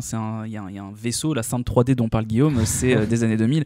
C'est un vaisseau extraterrestre qui descend sur cette plaine, cette clairière à côté du mobil-home. Exactement. Et donc là, à un moment donné, il est avec son fils, sa fille, il comprend qu'ils leur veulent pas de mal et qu'ils peuvent entre guillemets les sauver. Et sauf qu'à un moment, le gamin dit mais t'entends ce qu'il vient de dire, papa? Et le père dit non, moi je n'entends pas ce qu'ils disent. Et en fait, il explique qu'ils peuvent, il dit en VO, seuls les élus partiront. Et en fait, on comprend que les élus, c'est ceux qu'entendent. Et donc le père, à ce moment-là, comprend que lui, il va pas pouvoir partir avec les gosses, quoi. Donc il y a un espèce de petit choix à faire. Est-ce que je les laisse partir ou pas? Finalement, il les laisse partir. Et malheureusement, Caleb se met à pleurer en se rendant compte qu'il ne sait pas jouer la tristesse. Mais pardon. Non mais ça c'est bas, ça. Non, c'est bas, c'est très très bas. Je fais une parenthèse sur le. Il joue franchement, ils jouent tous bien. Les gamins, ça marche bien. Mais juste cette scène-là, ça marche pas du tout. C'est quoi, la scène des adieux de John à son fils? Non, mais c'est pas Nicolas Cage qui marche pas, c'est le gamin. Je lui en veux pas. Qu'on s'entende bien, c'est un enfant. Je ne ferai pas ce qu'on a fait à l'acteur qui jouait. J'ai perdu le nom. Anakin petit. Je vais pas bully cet enfant, surtout pas. Mais clairement, cette scène, c'est en tant que professeur, c'est un petit peu malvenu, si je peux me permettre. Mais surtout que pour le coup, je l'ai vu en VO, ce qui est pas toujours le cas, et parfois la VF renforce le problème. Mais là, vraiment, il joue pas bien du tout, le gamin. Moi, la scène m'a vachement touché, le côté père-fils, le père qui dit ok, vas-y, mon fils, je préfère te laisser vivre et crever plutôt que. Bah écoute, je sais pas, moi j'ai trouvé que c'était un peu cheapos. En plus, ils sont dans un environnement où il y a rien autour, parce que tu l'as dit, il y a le vaisseau, il y a une clairière, et tu sens, pour le coup, tu sens vraiment qu'ils sont dans un studio full fond vert, il y a rien autour. Enfin, je trouve qu'elle fait. Autant il y a certains trucs qui marchent bien, mais ça je trouve que ça fait full factice quoi. Et vraiment le plan du gamin qui avance et Nicolas Cage qui devient flou en arrière-plan, le gamin s'arrête, il se retourne, il le regarde, il lui fait coucou quand il est dans le vaisseau. Enfin, avec la musique. Ouais, voilà, moi ça m'a touché, moi ça m'a mis l'alarme, parce que moi je me suis dit mon Dieu, mais c'est trop beau l'amour d'un père à son fils, putain. Non, et en fait moi c'est ce que j'ai noté, c'est-à-dire que je pense que ce qui fait aussi que ça marche pas, c'est, enfin pour moi, c'est que comme le film, tu l'as dit, il a un côté un peu nanardesque et tout, mais au final c'est propre à ces films-là, mais moi j'ai pas trop d'attache pour les personnages. Je suis resté un peu en dehors du truc tout le long, donc j'ai pas eu de. Peut-être que je l'ai plus su la première fois que je l'ai vu, mais là ça m'a plus fait marrer en fait. Je sais pas, moi justement c'est le côté où tu vois, je parlais du côté paradoxal du film qui, alors là vous l'avez pas vu, mais Guillaume s'apprêtait, tu crois que je vais te laisser t'en tirer, s'apprêtait à boire dans son petit mug Starbucks, sauf qu'il ne l'avait pas ouvert, et il s'est vite rendu compte que quand c'est fermé ça ne coule pas. Mais t'étais pas obligé de le dire, c'est le principe d'un podcast, il n'y a pas les images, il n'y a pas de preuves. Justement, il n'y a pas de raison. C'est peut-être aussi parce que j'en ai marre de pas réussir à faire le déroulé depuis le début du film, je ne sais pas. Bon, en tous les cas, moi ce que je voulais dire, c'est que effectivement, le côté paradoxal du film que tu décrivais tout à l'heure, ce côté un peu nanardesque, contré avec des scènes assez dures, assez réaliste, crédible, on va dire plutôt crédible que réaliste dans ce film-là. Moi, je trouve que ça marchait bien, moi, le côté adieu fils. Moi, franchement, j'étais très étonné, mais c'est peut-être parce que je sortais de Next, qui était vraiment une bouse monumentale, qui fait que quand j'ai vu Prédiction, je me suis dit, ça marche bien quand même, ils vont au bout de leur histoire. Et puis, alors pour le coup, j'ai pas été choqué par. Alors, effectivement, celui qui joue Caleb ne joue pas extrêmement bien, je ne peux pas nier l'évidence, mais moi, voilà, voir Nicolas Cage en papa. Dépassé par les événements, qui dit adieu à son fils parce qu'il va vivre sur une autre planète, hein. Oublions pas qu'il part avec des extraterrestres quand même. Un choix vachement difficile à faire quand tu te mets à sa place, hein. Je veux dire, déjà faire partir totalement. Un enfant avec des inconnus, c'est pas ouf, mais alors des inconnus d'une autre planète encore moins. Mais bon, là de toute façon c'est le seul moyen qu'il a de sauver son fils et Abby. Puis surtout il sait très bien qu'il n'y a aucun moyen de survivre. C'est ça que je veux dire. Dans tous les cas, oui. Au pire, ils survivront, au pire, ils mourront comme tout le monde. C'est un peu ça le message, c'est-à-dire qu'il a l'espoir qu'ils s'en sortent, mais il sait très bien que le reste de la population va pas s'en sortir. Donc les envoyer ailleurs, c'est peut-être le seul espoir qu'ils ont de survivre. C'est ça, absolument. Et alors donc là, on arrive donc dans la conclusion du film. Là, pour le coup, à ce moment-là, il reste peut-être un quart d'heure. Même moins. Et donc du coup, John, là, à ce moment-là, pour continuer sur le côté relation père-fils, décide lui d'aller chez ses parents pour vivre ses derniers instants avec eux. Ouais. Et donc il retourne en ville, et là c'est le chaos, c'est vraiment tout ce qu'on peut imaginer que l'être humain ferait. Là, je parlais de qu'est-ce qu'on fait quand on se bat contre l'inévitable. Bon visiblement on fout le bordel dans les villes et compagnie. C'est une scène un peu d'anarchie. Alors voilà. Elle est faite au ralenti. En plus il met une musique d'opéra et tout. Bon, voilà, c'est dans le mood de nous montrer voilà la fin de l'humanité. Enfin, en fait, même à la fin, on s'aide pas, quoi. On se tape dessus. Oui, mais ça il y a fait vraiment il y a un plan. Enfin, dans le plan qu'on voit, il y a un truc qui m'a fait rire. C'est vraiment, t'as un mec qui est sur une voiture de police et un mec qui lui tape dessus, mais tu vois bien qu'il n'y a aucune raison que les gens se tapent, quoi. Et ça dit quelque chose de l'humanité, en fait, parce que c'est très probable que ça finirait comme ça. Ah j'en suis très honnêtement, j'en suis quasiment certain. Et moi le côté opéra et tout, c'est vrai que ça fait un peu too much en termes de mise en scène, mais je trouve que ça va bien parce que ça fait. T'as un peu ce côté tableau de fin du monde avec l'opéra, pour le coup, si on fait un parallèle avec ça, moi, j'avais pas pensé à ça, mais tu me dis tableau, moi je vois, c'est l'enfer de Dante, c'est-à-dire que t'as vraiment le truc d'ailleurs les plans la lumière est très chaude parce qu'on comprend commence à faire chaud. C'est ça, oui. Et oui, il y a vraiment ce truc-là, c'est-à-dire que c'est devenu l'enfer, les gens se tapent dessus. Il y a juste, on aperçoit son collègue qui est dans la rue avec sa compagne, Oui. et eux ils sont au milieu du chaos à se plus quoi tenir faire. dans les bras, quoi. Mais oui, il y a vraiment un côté où les gens ont pété les plombs, quoi. C'est ça, absolument. Et donc il arrive devant le portail de chez ses parents, du coup. Ouais, une magnifique porte cochère, disons-le. Voilà, un temps, c'est ça. Oui, j'ai pas rien d'autre à rajouter en fait, et c'est tout à fait ça. Et donc il sonne, c'est sa sœur qui lui ouvre, et donc ils vont dans le salon, et donc leur père, alors le père qui est pasteur, hein, on l'a pas précisé, Oui, c'est vrai. parce que toute l'imagerie biblique, là on n'a pas trop développé là-dessus. Moi c'est vraiment ça, principalement autour de ça que tournait ma prise de notes, c'est que tout le film en fait c'est vraiment la Bible version 2009, Ah, mais quoi. totalement. C'est assez incroyable. Et donc leur père pasteur et leur mère, et donc c'est vraiment le geste, voilà, ils s'étreignent tous ensemble, ils se font un gros câlin. Il y a sa sœur qui est là. Et il y a sa sœur Aussi. toujours, bien sûr. Bah oui, quand même, on va pas la laisser, la pauvre. Attends, ce serait un peu horrible quand même. Et donc c'est un peu vraiment au dernier moment, puisque à ce moment-là, il y a un grondement qui éclate, et là on comprend que la fin du monde est arrivée. Et donc il y a un premier truc solaire qui arrive par la mer, et ça laisse une plaine complètement. Ouais, totalement. C'est un no man's land, quoi, hein, Ouais, clairement. et puis après ça vient sur les villes, etc. C'est ça, et donc là on a la fin du monde, et donc on voit. Et pour le coup, moi ça je trouve que niveau FX c'est très réussi. Mais bien sûr, mais Ça, c'est ça ça, marche très bien. ça qui est assez ouf. Et moi j'ai noté ça en conclusion, je trouve que sur la partie FX le film il est très inégal. Je trouve qu'il y a des trucs, l'avion je trouve ça marche bien, ça je trouve ça marche bien. Il y a un seul truc qui marche pas, c'est le métro. Le métro, mais même tu vois, je trouve que je disais tout à l'heure la scène avec le vaisseau extraterrestre, je trouve que c'est pas très très joli. Oui, c'est vrai. Mais pour le coup, les éléments très marquants, en dehors du métro, ça marche bien.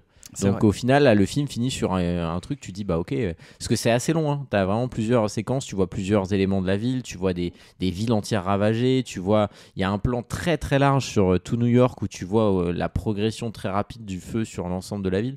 Franchement, c'est plutôt stylé. C'est quoi. plutôt réussi, puis ça illustre en fait finalement l'affiche du film. Oui, totalement. L'affiche du film, c'était complètement ça. C'est ça. Et donc voilà, et donc il y a un petit épilogue suite à ça, parce que bon là la Terre Oui. est consumée, et donc Il y a malheureusement un c'est- épilogue. Il y a malheureusement un épilogue pour Guillaume. Bon moi voilà, encore une fois là pour le coup cet épilogue qu'on va vite fait décrire, c'est vraiment la continuité. Ils sont allés à fond dans leur truc, avec perte et fracas, on pourrait presque dire, parce que vraiment c'est vrai que l'épilogue c'est peut-être le truc qui fonctionne sans fonctionner, quoi. C'est peut-être le truc de trop, cet épilogue.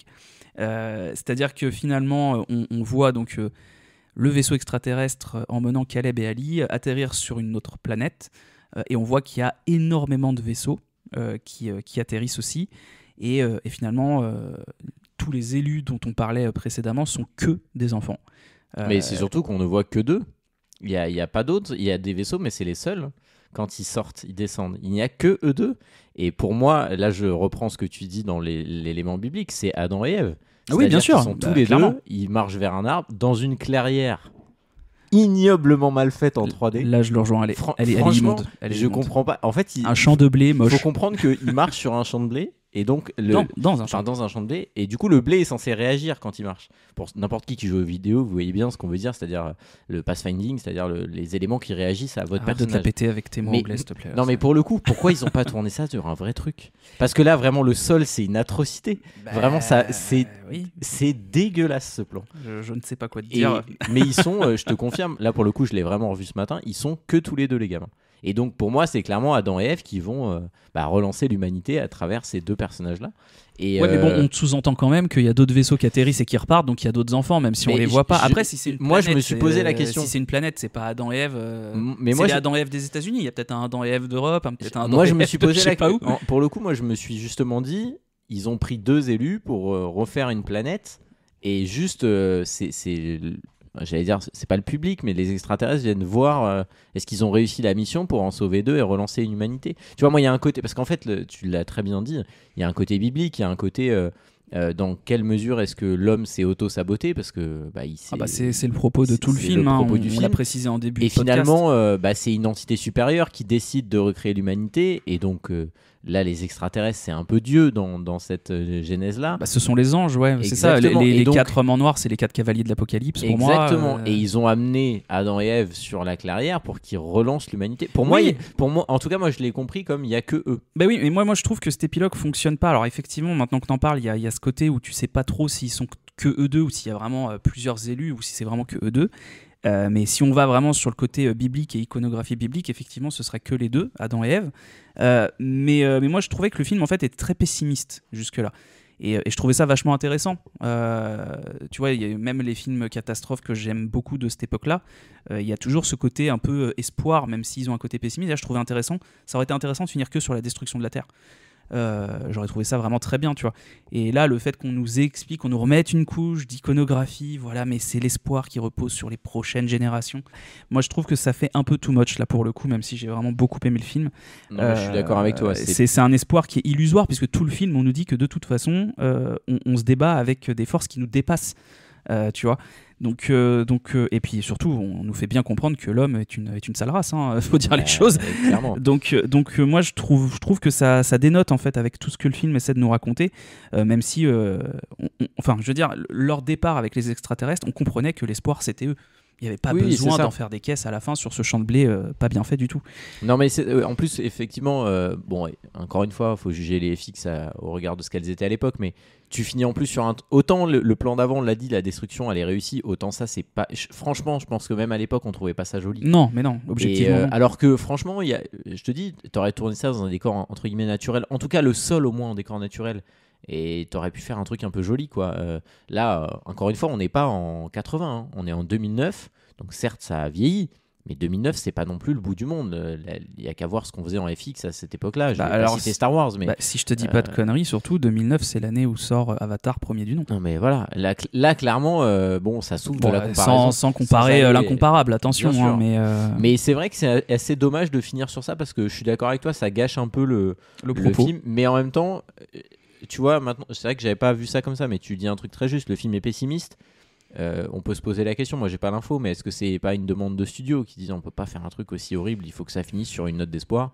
Puis c'est quand même très américain aussi. Oui, de toute façon la fin du monde c'est la fin de l'Amérique, c'est pas la fin du monde, même si il nous balance un peu. Il fait mention du reste du monde. Bien sûr que non. C'est pour ça, c'est-à-dire que tu te dis ok, donc il y a que les États-Unis qui ont compris qu'il y avait une éruption solaire très importante qui allait défoncer la Terre. C'est à se demander, quoi. Mais voilà, après moi j'avais noté un truc, bon c'est pas vraiment de l'analyse ou quoi, mais la présence très importante des cercles en tant que symbole, c'est un symbole qui est prédominant tout le film, tu vois, la chambre de Caleb se trouve, c'est un œil, c'est par l'œil de la fenêtre, je sais plus comment on appelle ça, les fenêtres rondes qu'il y a en haut des maisons américaines et compagnie. Voilà, donc ça symbolise le cycle de la vie, le recommencement en l'occurrence. Et du coup il n'y a pas de début ni de fin dans un cercle, donc du coup je comprends pourquoi ils ont fait l'épilogue, mais tu vois le film l'explicitait très bien. Je trouve qu'il n'y avait pas besoin d'aller jusque là. Je te rejoins totalement là-dessus. Donc voilà, et puis si renaissance il y a, est-ce qu'on est prédéterminé à refaire les mêmes erreurs? Est-ce que finalement une autre planète on va la bouffer? En plus c'est marrant parce que tu vois, si tu analyses ça de ce point de vue là, tu te dis c'est quelque chose qui est courant dans beaucoup de films, même pas si vieux que ça, quoi, où on te dit oui, mais de toute façon on est un peu prédisposé à refaire les mêmes choses, je veux dire, tant qu'il y aura des hommes, il y aura des guerres, c'est Einstein qui avait dit ça, je crois, mais surtout tant qu'il y aura des hommes, on n'apprend pas de nos erreurs, en fait. C'est un peu moi le message du film, je trouve, et je trouve que du coup l'épilogue fonctionne encore moins. Oui, tout à fait. Après, il y a cette idée que ceux qui vont faire la renaissance de l'humanité, c'est les enfants, mais guidés par les extraterrestres qui sont donc les anges. Ils repartent, les extraterrestres. À la fin, on les voit autour. Encore une fois, il y a tout ce débat. Voilà, non, mais tu vois, pour moi, ils les déposent et ils se tirent. Je pense que c'est un peu ça. C'est-à-dire que. Et puis, c'est des enfants, donc ils sont candides. Et puis, c'est pas des enfants qu'on a choisis au hasard. Ils avaient des visions, ils avaient quelque chose sur l'humanité. Je veux dire, elle, quand elle écrit la première fois dans les années 50 toutes les dates, elle anticipe quelque part tout ce que l'humanité va faire de mal. Donc tu dis peut-être que ces enfants-là, ayant conscientisé ça, feront mieux. Tu vois, bien sûr. que c'est un peu ça, mais le message. c'est étrange parce que finalement, Lucinda en 59, quand elle écrit tous ces trucs-là, c'est parce que c'est les voix qui lui disent d'écrire ça. Oui, tout à fait. Finalement, les voix l'ont choisi. Et alors c'est vrai que là, du coup, quand tu vois ça de cet aspect-là aussi, effectivement, c'est la seule qui entend des voix parmi tous les enfants de sa classe. Donc effectivement, il y a un vrai côté sélectif, même parmi les enfants. Oui, donc, puis on peut se dire que peut-être que ces voix-là les ont façonnés, qui vont faire mieux. Je pense que c'est ça le message. Après, oui, bien sûr. Après, oui, je suis d'accord avec toi. Je pense que c'était pas nécessaire et la conclusion entre guillemets pessimiste aurait été largement suffisante. Absolument. Donc voilà, c'était Prédiction. Prédiction par Guillaume et Bastien. On espère que ça vous a plu. Ben oui. On va terminer là. Je pense qu'on t'a d'autres choses à rajouter, non? C'est bon pour toi? Non, j'ai été assez méchant, j'ai plus rien à dire. T'as été mignon. Il a été gentil quand même. Il a beau dire. Il a été de mauvaise foi, mais c'était rigolo. Puis alors, en plus, il m'a sauvé de mon déroulé apocalyptique. Là, pour rester dans le débat, enfin dans les thèmes du film surtout. Donc voilà, écoute, je te propose de nous donner un indice pour le prochain film dont nous allons parler. C'est marrant parce qu'on sait qu'on fait ça à chaque fois et je le prépare jamais. Non, je vais donner un indice. C'est un film. Qu'est-ce que je vais pouvoir vous dire qui fait. Tic tac tic tac. Allez. Tac. Je vais dire, c'est un film qui fait écho à une actualité récente. Voilà, je dirais pas plus de choses que ça. On n'a pas plus vaste. Allez, je vais en donner un autre. C'est un film qui fait écho à l'actualité récente, mais qui a plus de 10 ans. Ah bon, voilà. Ça c'est beau. C'est un peu mieux. C'est un peu mieux. Allez, ça peut tout et vouloir rien dire. C'est un peu le but recherché avec nos indices faits sur le moment. De l'indice. Bon, en tout cas, merci de nous avoir écoutés. Absolument, merci à toutes et à tous. On se donne rendez-vous la semaine prochaine pour un nouvel épisode. Et puis, on aura encore sans doute quelques épisodes avant l'été. Et puis, on vous dira un peu le moment venu, parce qu'on va partir en vacances quand même. Donc, voilà, il y aura forcément, pas forcément d'épisodes tout l'été, mais il y en aura peut-être à certains moments. On vous dira ça un peu plus tard. Et puis voilà, merci de nous avoir écoutés. Merci Bastien. Merci à tous. Merci à toi Guillaume. Et puis n'hésitez pas à nous suivre sur nos réseaux. Exactement. Oui, c'est vrai qu'on le dit jamais. On le dit jamais. On dit laisser un commentaire et compagnie, mais déjà allez aimer la page Instagram. Voilà. Et puis on va voir si on fait une page Facebook parce que c'est peut-être un peu vieillot maintenant Facebook. Mais en tout cas voilà, abonnez-vous ne serait-ce que sur les plateformes où vous écoutez, que ce soit sur Spotify, c'est la majorité des gens qui écoutent là-dessus, mais voilà, sur Deezer, sur comme Apple ça vous Music, recevez la notif quand il y a un nouvel épisode. Apple Podcast plutôt, pas musique d'ailleurs. Mais voilà, n'hésitez pas à vous abonner, à partager, ça nous fait plaisir, et puis à nous faire des retours si vous en avez. On l'a jamais dit, mais si vous avez des films que vous avez qu'on fasse, servez-vous du Instagram, envoyez-nous des messages. Absolument, n'hésitez pas, on est ouvert à toute proposition. Exactement. Mais on a pas mal d'idées, mais c'est toujours bien d'avoir votre avis. Merci à tous. Merci à tous. Et puis, à la semaine prochaine. prochaine. Ciao.